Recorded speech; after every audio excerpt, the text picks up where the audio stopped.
Hello, and welcome to another episode of Storytime with Pulse. In this episode, episode 2, I'll be reading The Alchemist by H.P. Lovecraft. We will start with the foreword by S.T. Joshi. Take 3. The Alchemist was written in 1908, presumably prior to Lovecraft's abrupt withdrawal from high school in June. It portrays the influence of Poe and earlier writers of Gothic fiction and its use of a European setting. The anonymity of the protagonist's family, the Comtesse de C, and the idea of the family curse that endures for centuries. Poe's influence can also be felt in the first-person narrator's obsessive interest in his own psychological state. Lovecraft put the theme of alchemy to much better use in the short novel The Case of Charles Dexter Ward. This was first published in the United Amateur, November of 1916. High up, crowning the grassy summit of a swelling mound whose sides were wooded near the base of the gnarled trees of the primeval forest, stands the old chateau of my ancestors. For centuries, its lofty battlements have frowned down upon the wild and rugged countryside about, serving as a home and stronghold for the proud house whose honored line is older than the moss-grown castle walls. These ancient turrets, stained by the storms of generations and crumbling under the slow yet mighty pressure of time, formed in the ages of feudalism one of the most dreaded and formidable fortresses in all of France. From its machicolated parapets and mounted battlements, barons, counts, and even kings had been defied. Yet never had its spacious halls resounded to the footsteps of the invader.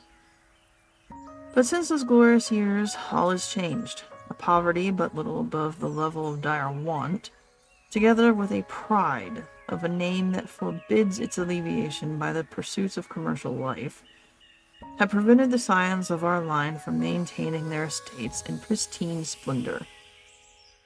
And the falling stones of the walls, the overgrown vegetation in the parks, the dry and dusty moat, the ill-paved courtyards, the toppling towers without, as well as the sagging floors, the worm-eaten wainscots, and the faded tapestries within, all tell a gloomy tale of fallen grandeur.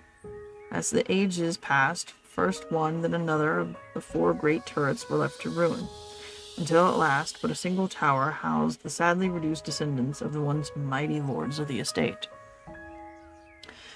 It was in one of the vast and gloomy chambers of this remaining tower that I, Antone, last of the unhappy and accursed Comtesse de C, first saw the light of day 90 long years ago.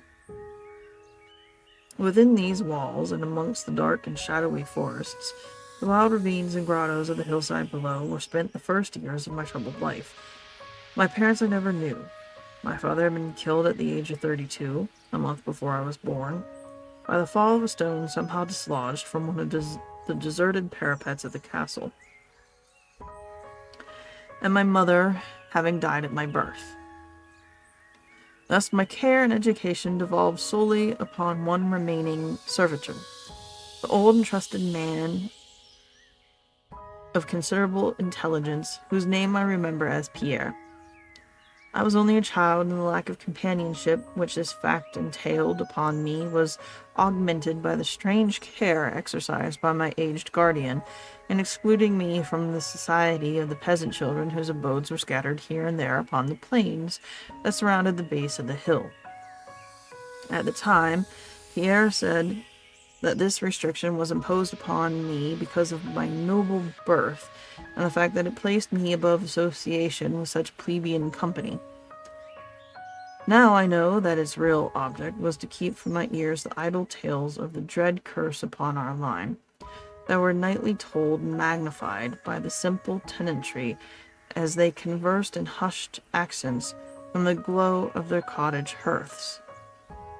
Thus isolated and thrown upon my own resources, I spent the hours of my childhood in poring over the ancient tomes that filled the shadow-haunted library of the chateau. And in roaming without aim or purpose through the perpetual dusk of the spectral wood that clothes the side of the hill near its foot. It was perhaps an effect of such surroundings that my mind early acquired a shade of melancholy. Those studies and pursuits which partake of the dark and occult in nature most strongly claimed my attention. Of my own race I was permitted to learn singularly little, yet what small knowledge of it I was able to gain seemed to depress me much. Perhaps it was at first only the manifest reluctance of my old preceptor to discuss with me my paternal ancestry that gave rise to the terror which I ever felt at the mention of my great house. Yet, as I grew out of childhood, I was able to piece together disconnected fragments of discourse, let slip from the unwilling tongue which had begun to falter in approaching salinity. Senility. Senility. That had a sort of revelation to a certain circumstance, which I had always deemed strange, but which now became dimly terrible. The circumstance to which I allude is the early age at which all the comtes of my line had met their end. Whilst I had hitherto considered this but a natural attribute of a family of short-lived men, I afterward pondered long upon these premature deaths, and began to connect them with the wanderings of the old man, who often spoke of a curse which for centuries had prevented the lives of the holders of my title from much exceeding the span of 32 years. Upon my 21st birthday, the aged Pierre gave to me a family document which he had said had for many generations been handed down from father to son, and continued by each possessor. Its contents were of the most startling nature, and its perusal confirmed the gravest of my apprehensions. At this time, my belief in the supernatural was firm and deep-seated, else I should have dismissed with scorn the incredible narrative unfolded before my eyes. The paper carried me back to the days of the 19th century, when the old castle in which I sat had been a feared and impregnable fortress. It told of a certain ancient man who had once dwelt on our estates, a person of no small accomplishments, though little above the rank of peasant, by name Michel, usually designated by the surname of Mauvais, the evil, on account of his sinister reputation. He had studied beyond the custom of his kind, seeking such things as the philosopher's stone, or the elixir of eternal life, and was reputed wise in the terrible secrets of black magic and alchemy. Michel and Lavis had one son, named Charles, a youth as proficient as himself in the hidden arts, and who had therefore been called Le Sorcier, or the wizard. This pair, shunned by all honest folk, were suspected of the most hideous practices. Old Michel was said to have burnt his wife alive as a sacrifice to the devil, and the unaccountable disappearances of many small peasant children were laid at the dreaded door of these two. Yet through the dark natures of the father and the son ran one redeeming ray of humanity. The evil old man loved his offspring with fierce intensity, while the youth had for his parent a more than filial affection. One night, the castle on the hill was thrown into the wildest confusion by the vanishment of a young Godfrey, the son to Henry the Comte. A searching party, headed by the frantic father, invaded the cottage of the sorcerers, and there came upon old Michael Mavis, busy over a huge and violently boiling cauldron. Without certain cause, In the ungoverned madness of fury and despair, the Comte laid hands on the aged wizard, and ere he released his murderous hold, his victim was no more. Meanwhile, joyful servants were proclaiming the finding of young Godfrey in a distant and unused chamber of the great edifice, telling too late that poor Michael had been killed in vain. As the Comte and his associates turned away from the lowly abode of the alchemists, the form of Charles Le Saucier appeared through the trees. The excited chatter of the menials standing about told him what had occurred. Yet he seemed at first unmoved at his father's fate. Then, slowly advancing to meet the Comte, the pronounced in dull yet terrible accents the curse that ever afterward haunted the house of Satan. May never a noble of thy murderous line survive to reach a greater age than mine. He spoke, when, suddenly leaping backwards into the black wood, he drew from his tunic a phial of colorless liquid, which he threw into the face of his father's slayer, as he disappeared behind the inky curtain of the night. The Comte died without utterance, and was buried the next day, but little more than 32 years from the hour of his birth. No trace of the assassin could be found, though.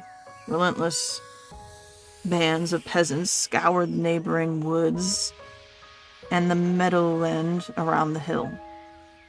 Thus, time and the want of a reminder dulled the memory of the curse in the minds of the late Comte's family, so that when Godfrey, innocent cause of the whole tragedy, and now bearing the title, was killed by an arrow whilst hunting, at the age of 32. There were no thoughts save those of grief at his demise.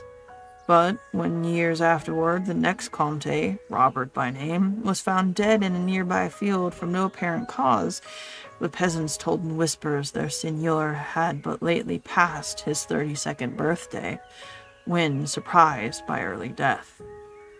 Louis, son to Robert, was found drowned in the moat at some fateful age, and thus, down through the centuries, ran the ominous chronicle. Henrys, Roberts, Antons, and Armands snatched from happy and virtuous lives, when little below the age of their unfortunate ancestor at his murder. That I had left at most but 11 years of further existence was made certain to me by the words which I read. My life, previously held at small value, now became dearer to me each day as I delved deeper and deeper into the mysteries of the hidden world of black magic. Isolated as I was, modern science had produced no impression upon me, and I labored as in the Middle Ages, as rapt as had been old Michael and young Charles themselves in the acquisition of demonological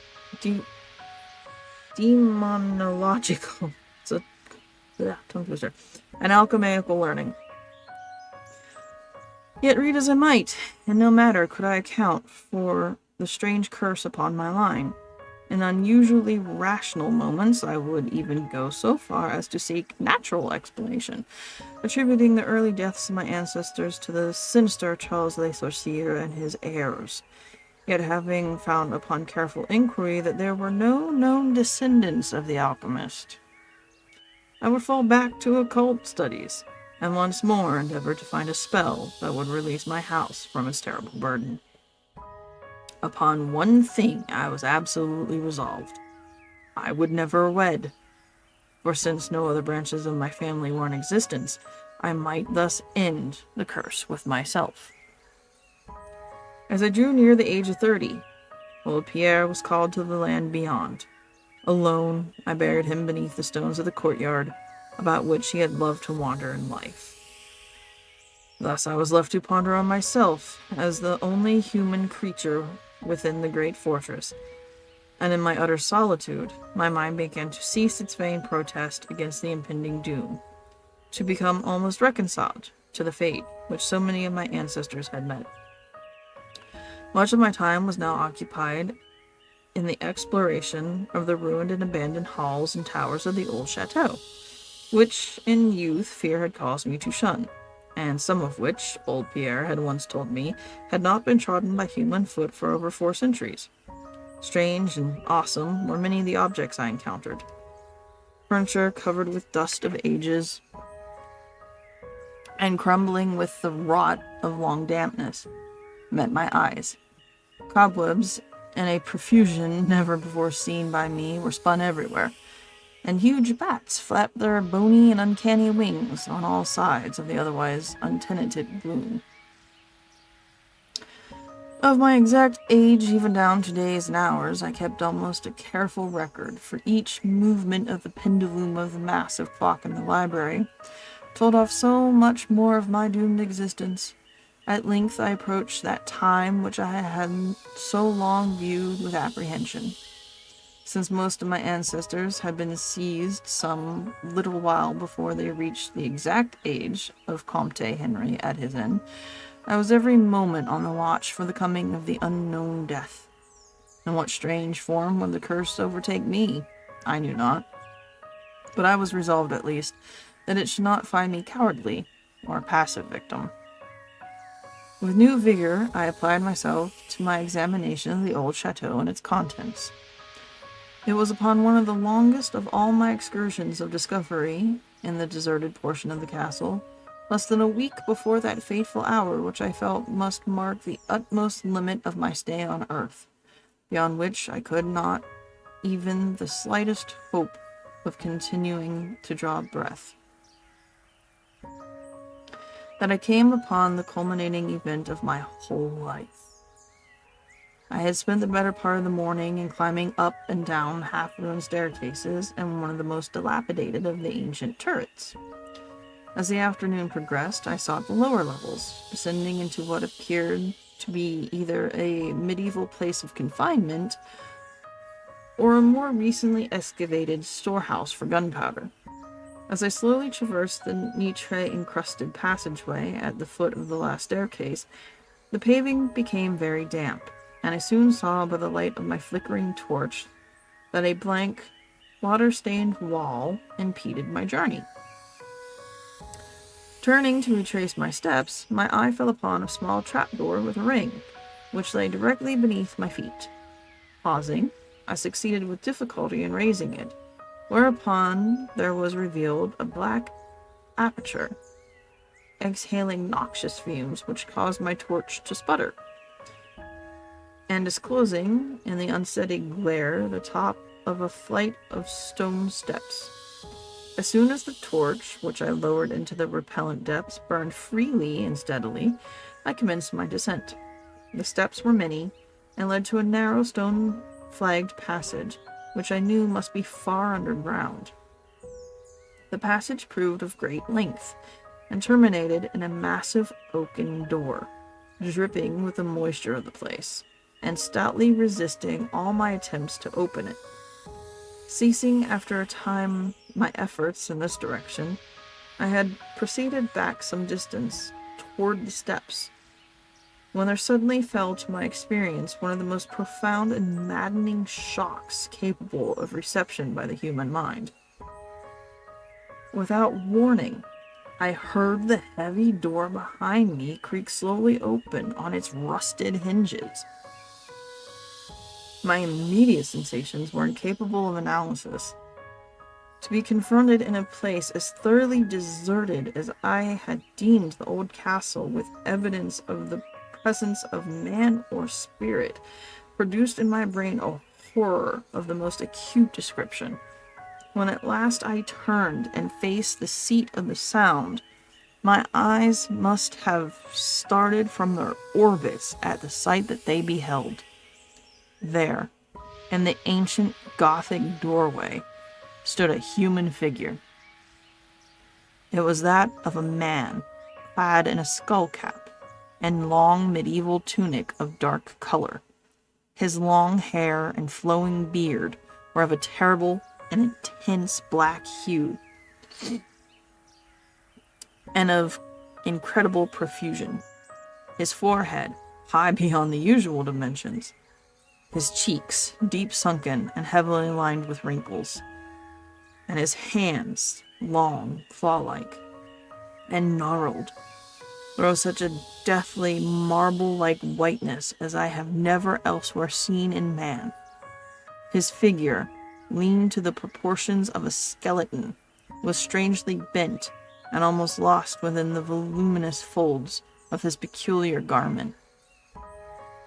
But strangest of all were his eyes, twin caves of abysmal blackness, profound in expression of understanding, yet inhuman in degree of wickedness.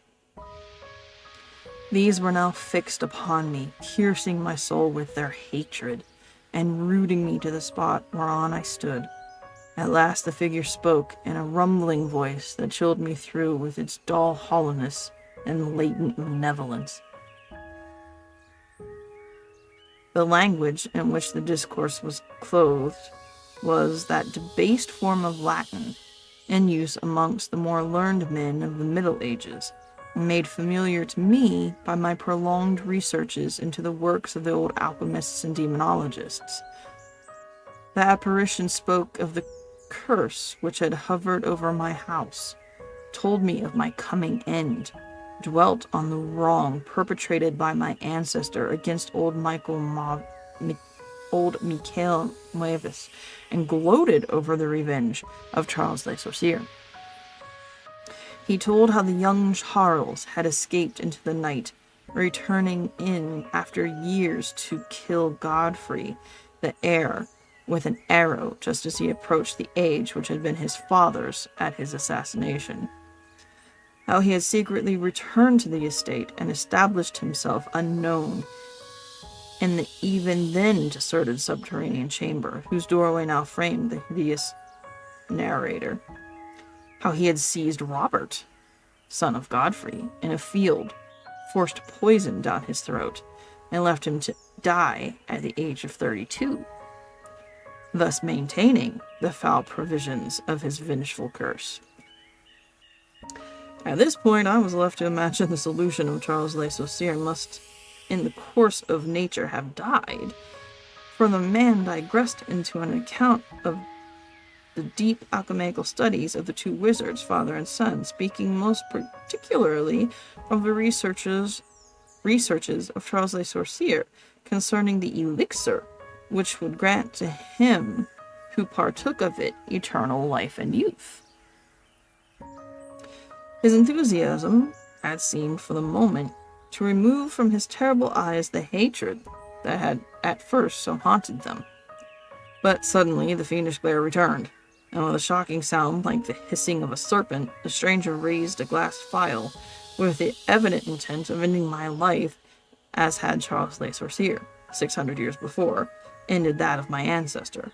Prompted by some persevering instinct of self-defense, I broke the spell that had hitherto held me immovable, and flung my now dying torch at the creature who menaced my existence.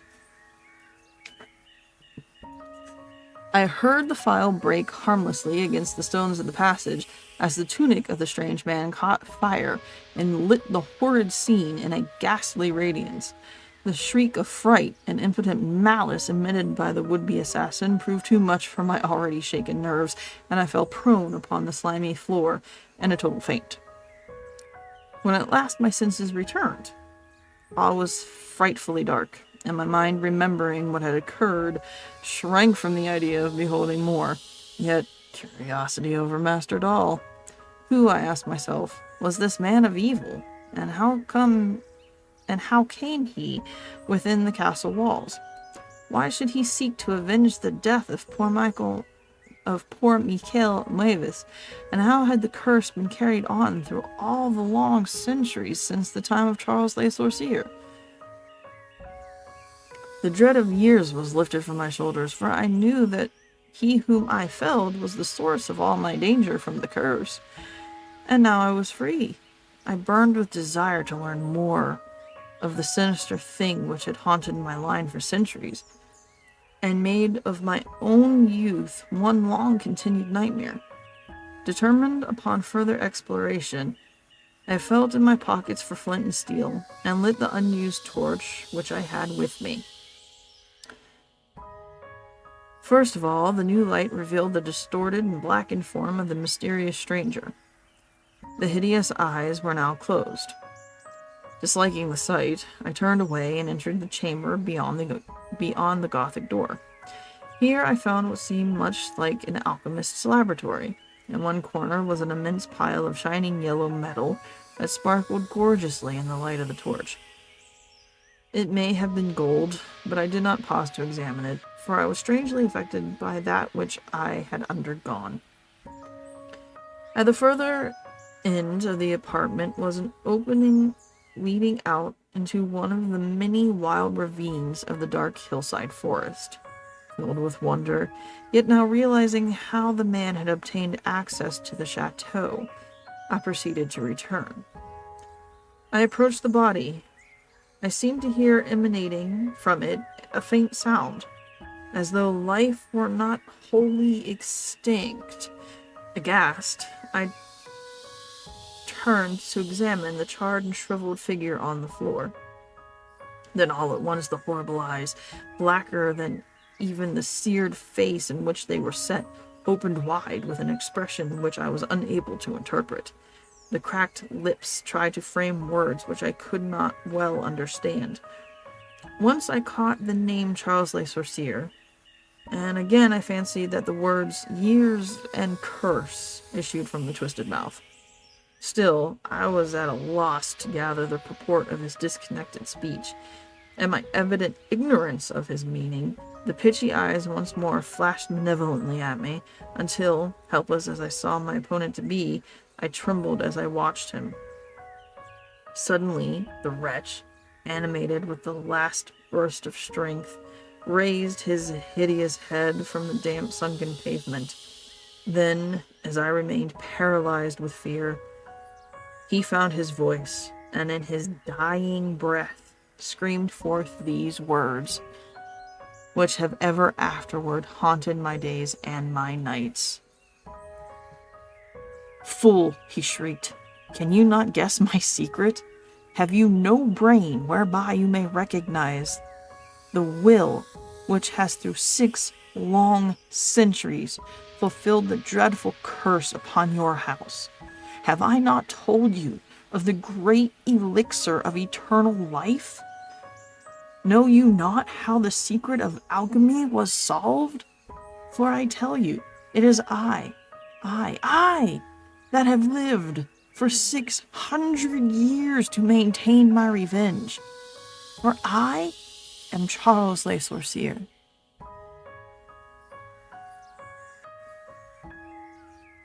And that is The Alchemist by H.P. Lovecraft. The next story in the book is going to be The Tomb. And do keep in mind, these were stories that Lovecraft wrote. The first 2 stories, anyway, were stories he wrote before he was even in his 20s. He wrote The Alchemist at around, I think, 18-ish, maybe, and The Beast in the Cave he wrote at 14 going on 15. So he was very young at the time that he wrote these first 2 stories. So he got better. Anyway, that's episode 2. Hope you enjoy the story, and I'll see you in episode 3 for The Tomb. Bye.